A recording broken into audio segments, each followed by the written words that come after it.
and welcome to the course on Fundamentals of Image and Video Processing 2ECOE04. This is an open elective course that is taught to the students of BTech semester 5. We are studying unit number 2, that is spatial and frequency domain filtering, and in the last class we had completed image enhancement in spatial domain.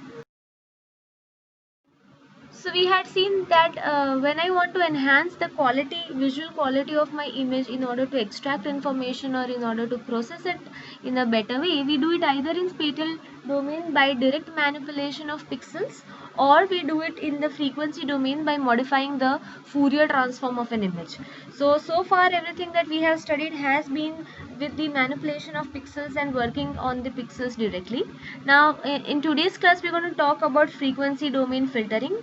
So in today's class, we would be talking about the background of Fourier transform and frequency domain filtering.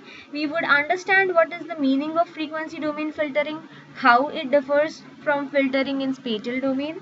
We would have an introduction of Fourier transform and its representation.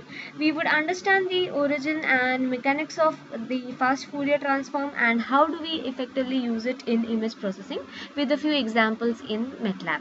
So I'll see you in class then.